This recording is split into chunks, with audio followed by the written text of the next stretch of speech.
Chioma sat outside their small thatched house, watching her parents whisper about what they would eat the next day. Her father, a struggling farmer, and her mother, a petty trader, had done their best.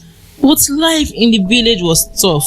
They barely had enough food and school fees were always a problem. That night, as the family lay on their worn-out mat, Chioma's heart felt heavy.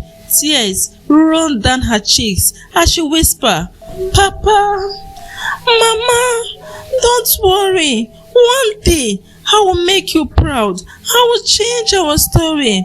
Her mother, Mama Chioma, touched her daughter's face gently. "My daughter, we know you have a big dreams, but life is not easy. Just keep praying and working hard." Chioma nodded, but deep inside, she knew she had to do something different. One day, Chioma heard women in the market gossiping about Madam Amara, a wealthy woman who often returned from the city to help young girls. They said she had taken many village girls to the city and given them a better life. Chioma had skipped a bit. "Mama, I want to meet Madam Amara. I want to go with her to the city." Mama Chioma's eyes widened. "Chioma, are you mad? Do you know what you are saying? Madam Amara, don't say that. Do you know her? You think she is not a good person? I cannot allow my only daughter to go to a strange place. Oh, Mama, please," Chioma begged. "People say she is good. She has helped many girls. This is my only chance to change our lives, Mama." For days, Chioma pleaded, cried, and explained until finally her mother signed and agreed. "I don't know why, but something in me is telling me to let you go. May God protect you, my daughter." Chioma hugged her mother tightly. "I promise to make you proud, Mama." The day finally came. Chioma wore her best dress, a faded yellow gown with tiny flowers, and carried a small nylon bag with the few clothes she had. Madam Amara smiled at her. "You have made the right choice, my dear. Work hard and be obedient, and you will succeed." As the car moved, Chioma looked back at her mother, who waved with her. The journey to the city was long, and Chioma had never seen so many tall buildings, cars and lights. Her heart raced with excitement and fear. When they arrived at Madam Amara's house, Chioma could not believe her eyes. The compound was big, with flowers everywhere. The house was painted white and had large glass windows. Inside, she met Madam Amara's two children, Juliet and Stanley.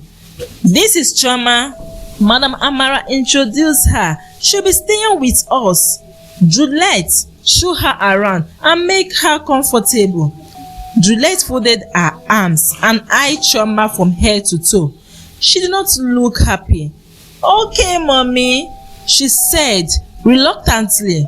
Stanley, on the other hand, smiled warmly at Chioma.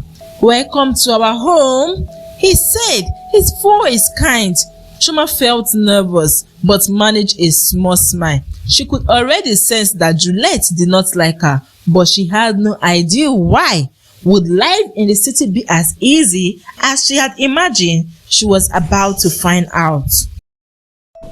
That evening, Madam Amara called Chioma and said, "My daughter, today you will prepare dinner for the family. I want to see what you can do." Chioma nodded happily.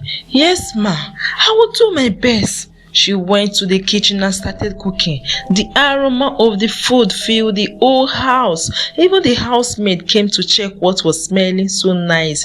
Chioma made jollof rice with fried plantain and chicken. When she finished, she served everyone. Madam Amara took a spoonful and smiled. "Chioma, this food is too sweet. You cook it like a professional chef." Stanley nodded as he ate. "Chioma, you sabi cook, oh." Even the housemaid agreed, but Juliet, who was already jealous, dropped her spoon and eased. "The food is just normal, nothing special." Chioma only smiled. She was happy that Madam Amara and the others enjoyed the food, but deep down, Juliet was angry and decided to teach Chioma a lesson. That night, Stanley lay in his room thinking bad thoughts about Chioma. I must have this girl, he said to himself. He planned to trick her. The next day, Stanley mixed something inside a drink and kept it in his room. He planned to call Chioma inside and give her the drink, but unknown to him, Juliet also had her own plan. Juliet waited for Chioma in the kitchen. When Chioma entered, Juliet pretended to be looking for something. Then, as Chioma walked past, Juliet quickly grabbed a pot of what she thought was hot water and poured it on Chioma's leg. Chioma screamed and jumped back, but to Juliet's surprise, nothing happened to her. Why you no born now? Juliet asked, shocked. Chioma looked down and touched her legs. The water was cold. She suddenly remembered she had already used the hot water to make eba earlier, and this was just ordinary water. Juliet had made a mistake. Chioma shook her head. God is truly with me. Juliet, angry that her plan failed, and walk out. Meanwhile, Stanley was waiting for Chioma in his room. He had kept the juice on the table, thinking that when she drank it, she would sleep and then he would do what he wanted. But while he was bathing, Chioma entered the room to clean up. She saw the juice on the table and thinking it was for anyone, she drank it. By the time Stanley came out of the bathroom, the cup was empty. Where is this juice? He asked, confused. Chioma looked at him. Juice? I saw it here and I drank it. I thought it was for anybody. Stanley eyes widened. His plan had failed. He looked at Chioma and decided to get closer to her. As he moved toward her, Chioma sensed danger. She quickly grabbed a tray from the table and hit him on the head. Stanley shouted, holding his head. Chioma did not wait. She ran out of the room, out of the house, and down the street, breathing heavily. She did not know where she was going, but she knew she had to run for her safety. To be continued. Please don't forget to like, share, comment. See you in the next podcast. Chioma ran out of the house with tears in her eyes. She did not know where to go, but one thing was sure, she would never give up. She went back to Madam Amara's house and explained everything. Madam, I did not do anything wrong. Your son tried to harm me and I ran away. But Madam Amara shook her head. You are lying, Chioma. How can you say that about my son? Leave my house now, she shouted. Chioma knelt down and begged, but Madam Amara did not listen. She was thrown out. Chioma looked at the road. She was alone in a big city. She did not want to go back to the village with shame. So she stayed in the city. She struggled. She cleaned houses. She washed clothes. She sold pure water. Years passed and Chioma worked very hard. Slowly, her life changed. She started her own small business, then opened a big shop. God bless her. Chioma became rich and successful. One day, she decided it was time to return to the village. She wanted to go and surprise her parents. She arrived late in the evening, but she was scared to go to her parents' house directly. So she knocked on a house nearby and asked if she could sleep there for the night. A couple opened the door. They looked at her, saw her fine clothes and handbag, and welcomed her with smiles. The wife brought her water and food. You are welcome, my dear. Just rest. We will talk in the morning, the woman said. Later that night, the husband whispered to his wife, did you see that girl bag? I think I saw a lot of money inside.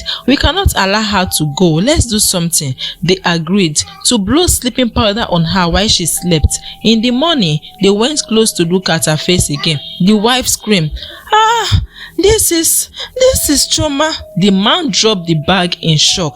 Our daughter. They had not seen her in years. They had changed so much too. Chioma did not recognize them in the dark.